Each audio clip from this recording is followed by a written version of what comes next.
Hi guys! Narito na ang karugtong ng ating kwento. Halos magkandadapa na si Jel papunta sa opisina ni Marcus dahil sa tawag ni Wayne. Magkakasunod na katok ang nagbalik sa diwa ni Marcus matapos mahulog sa malalim na isipin. Kaya biglang tumayo at tinungo ang pinto upang pagbuksan ang nasa labas. May balak ka bang gibain ang pinto? Bungad niya sa napagbuksang si Jel. Pasensya ka na, Sir Marcus. Ipinabibigay kasi ni Sir Wayne ang cellphone sa'yo. Hindi mo raw kasi sinasagot ang tawag niya. Kaya ako na ang kinontak niya. Mabuti nakabalik na ako rito. Paliwanag ni Jel saka inabot kay Marcus ang hawak na mobile phone. Wayne is one of Marcus' brothers. Ito ang nakaupo bilang CEO ng isa sa kumpanya na pag-aari ng kanilang ama. I'm sorry. Hinging paumanhin naman ng binata, saka kinuha ang mobile phone mula kay Jel. Pumasok ka muna. Alok niya kay Jel, saka sinagot ang mobile phone. Kuya, anong problema? Agad na tanong niya sa nasa kabilang linya. Where the hell your mobile is, Marcus? Galit na tono ni Wayne sa kabilang linya. Why do you sound rude, kuya? Calm down. Saad ni Marcus. Your sports car has arrived in Batangas Port. Your mom called me because you are not picking up her call. What's happening to you, Marcus? Medyo mataas pa rin ang tono ni Wayne at nai-imagine na ni Marcus ang itsura ng kapatid kung sakaling kaharap niya. All I know, she's just kidding, kuya. Malay ko ba natotohanin pala ni mami na magpadala ng sports car para sa akin? I'm sorry, I'm just busy. My mobile is in my room. Why didn't you contact me through landline? Malumanay na wika ni Marcus. Hindi niya maaring sabayan ang kapatid dahil sa lahat sa kanila, medyo maikli ang pasensya ni Wayne. I am out of the country, Marcus, for some business seminars. Therefore, you'll be the one to go and claim your car. Saad ni Wayne. Okay, ako na ang bahala. Thank you for the call. Ani Marcus. Ibababa na sana niya ang cellphone, subalit muling nagsalita si Wayne. Bro, wait for me to come home. I-road trip natin. Hirit nito. Alam na ni Marcus ang galawan ni Wayne kapag may bagong sasakyan. Sure, kuya. Bye. Pinutol na niya ang pag-usap nilang magkapatid. Wow, the famous swimmer may have a sports car? Biglang sulpot na si Grayson na nasa pinto at nakikinig sa usapan ni Marcus at Wayne. Napalingon si Marcus sa nagsalita. What are you doing here? Akala ko nakalayas ka na. Wika ni Marcus na medyo kunot ang noo. Hinatid ko si Ashley and I forgot my backpack. That's why I came back. Paliwanag ni Grayson. Oh, well, mabuti at bumalik ka. Sasabay na ako sa'yo. Pero ihahatid mo ako sa Batangas. Saad ni Marcus. You mean gagawin mo akong driver, kuya? Ani Grayson na tinuro pa ang sarili. Ayaw mo. Okay lang. Mag-commute na lang ako. Pero tandaan mo, itaga mo sa bato. Hindi ka makakasakay sa sports car ko. Entiende? Mariing tura ni Marcus na may pagkumpas pa ng kamay. I'm just kidding, kuya. What are you waiting for? Let's go. Mabilis na yakag ni Grayson. Sira ulo ka talaga. Mauna ka na sa baba. Kakausapin ko pa si Ann sandali. Utos niya rito. Okay, I'll go upstairs first to get my backpack. Paalam ni Grayson. Jel, come with me. Get Ann's office duplicate key para makapasok tayo. Baling ni Marcus kay Jel. Pagkatapos ibinalik ang cellphone nito. Naunang lumabas sina Marcus at Jel. Pumunta naman si Grayson sa kwarto ng kapatid para kunin ang backpack nito. Sunod-sunod na katok mula sa labas ng pinto ni Ann ang gumising sa mahimbing nitong tulog. Bumangon ang dalaga at tinungo ang pinto. at hindi man lang pinagkaabalahan na ayusin ang sarili. Parang naitulos si Marcus sa harap ng pinto nang makita si Anne pagbukas nito.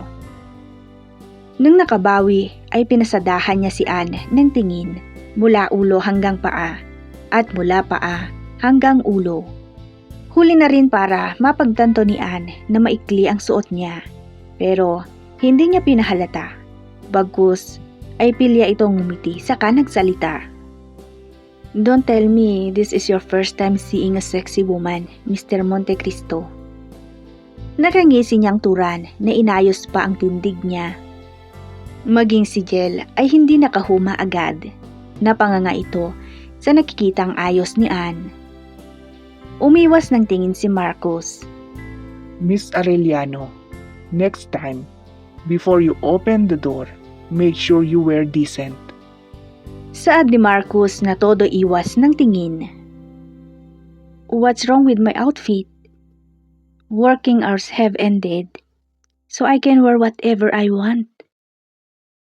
Paano kung iba ang napagbuksan mo? Di binastos ka na. Look at yourself. You looks like... May pabitin na wika ni Marcus. "Like what?" "Oh, well, Mr. Montecristo, kahit gaano kadesente manamit ang babae, kung bastos ang lalaki, mambabastos talaga. Pero ang gentleman, gaano man kaigsi ang suot ng babae, nire-respeto pa rin. Gets mo?" May bika pala, Anne? Singit ni Jel. "Yeah, bakla, since birth." Makahulugang tugon ni Anne. Wow, how did you maintain your kaseksihan? Pa-share naman. Nakangiting tura ni Jel. Wait, it's getting late. I came here to inform you that I'm leaving for Batangas for an important matter. So as the supervisor, you'll be taking care of everything in the hotel and resort while I'm not around. Singit naman muli ni Marcus. Napangiti si Anne. "Don't worry, Mr. Montecristo.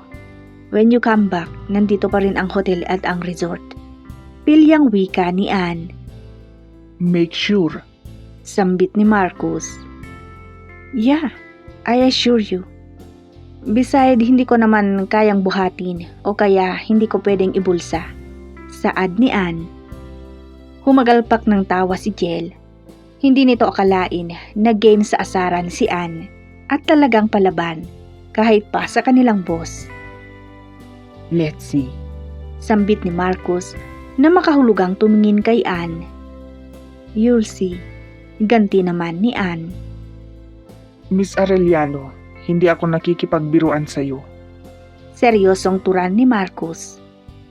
"Who told you that I'm joking, sir?" Napakamot sa batok si Marcus. Okay, I'll go ahead. Nasabi na lang niya, saka na tumalikod at lumakad palabas. Humagalpak ng tawa si Jel nang tuluyang nakalabas ang binatang boss. Ang taray mo, girl. Anin to, saka pumasok kasunod ni Anne.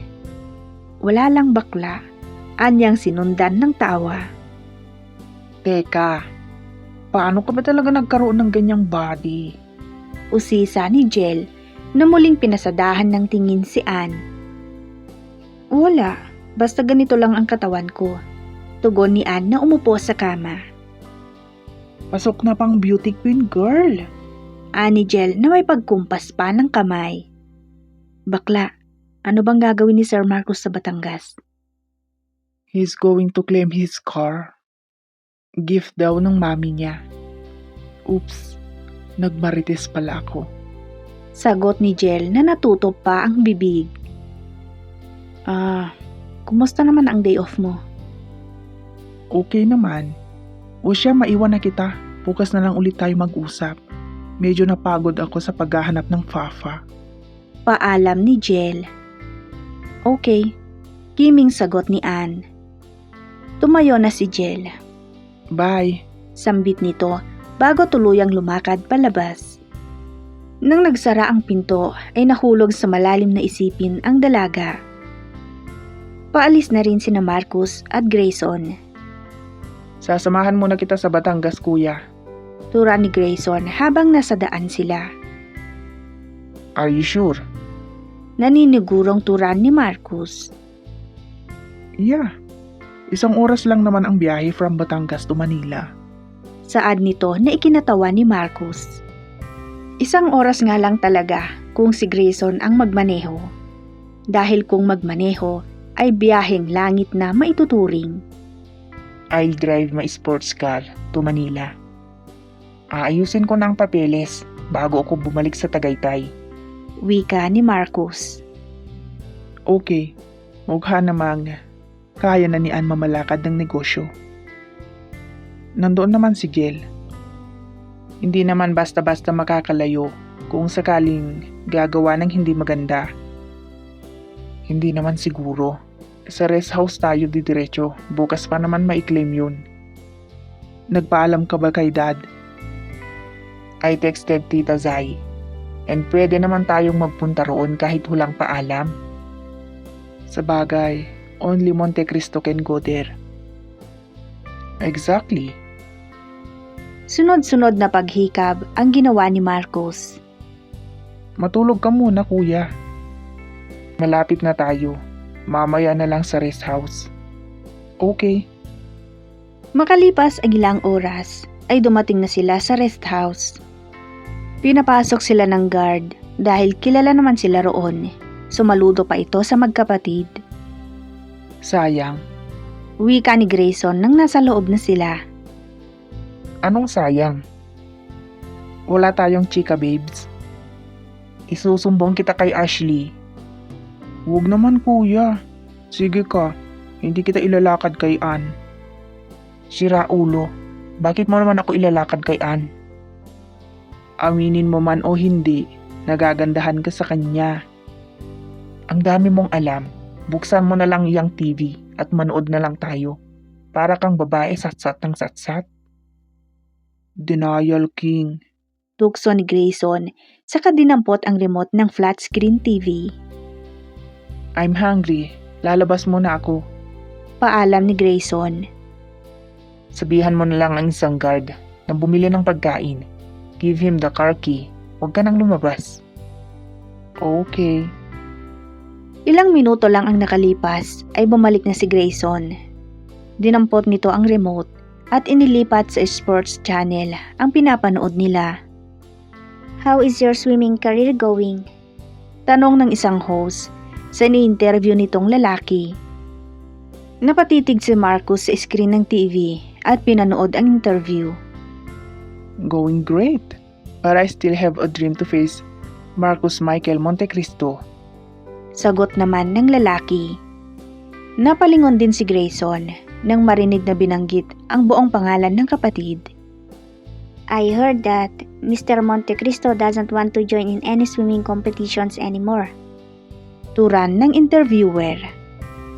I dare him. Pagyayabang ng lalaki. Do you know where he is now? Tanong ng interviewer. I'm still chasing him. I want to take his title. Patuloy na pagyayabang ng lalaki na nasa TV. What if he is watching now? Do you have any message for him? Tumango ang lalaki. Mr. Marcus Michael Montecristo, I dare you. Hindi pa kumpleto ang titulo ko dahil hawak mo ang pinakamataas. Wika ng lalaki na may paturo pa ng daliri. Desperado kang makaharap ang isang world champion.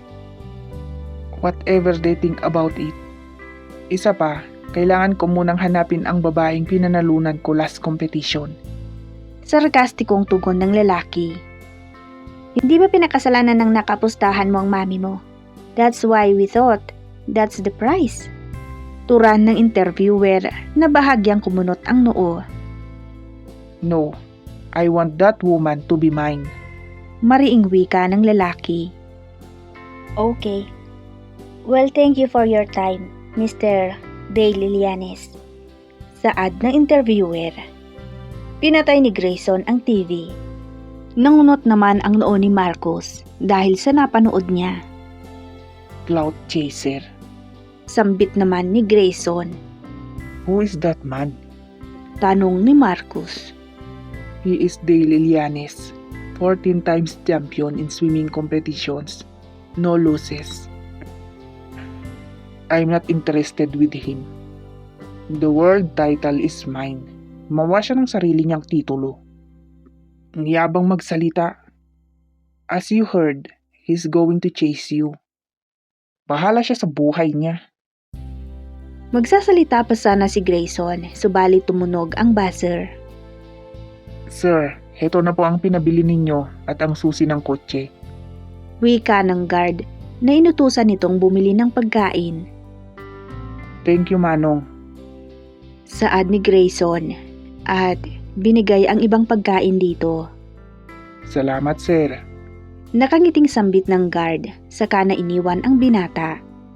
Bumalik na rin si Grayson sa loob, dumiretso sa dining room. Sumunod na rin si Marcus dito. Tahimik sila habang kumakain. Pagkatapos nilang kumain, ay bumalik sila sa sala, tig-isa, sa dalawang mahabang sofa. Naunang nakatulog si Marcus dahil kanina pa gustong igupo ng antok. Ilang sandali rin ang nakalipas ay nakatulog na rin si Grayson. Kinabukasan, maagang gumayak ang magkapatid na Marcus at Grayson. Hinatid ni Grayson si Marcus sa port. I'll go with you. I called my secretary to cancel my appointments for today. Saad ni Grayson. Baka masabon ka ng walang banlaw ni Dad. Biro ni Marcus. Pero ang totoo ay nag-aalala siya sa kapatid. Baka pagalitan nga naman ito ng kanilang ama. I sent a message to Tita Zai. Tugon ni Grayson. Saka binalik sa bulsa ng jeans nito ang cellphone. Mabait sa kanila ang asawa ng kanilang ama. Kung tratuhin sila nito ay parang tunay na anak. Makalipas ang ilang oras, ay inilabas na ang kotse mula sa malaking barko. Kakasaba si Marcus sa hamon kung sakaling matagpuan siya ng lalaking naghahanap sa kanya. Abangan ang karugtong.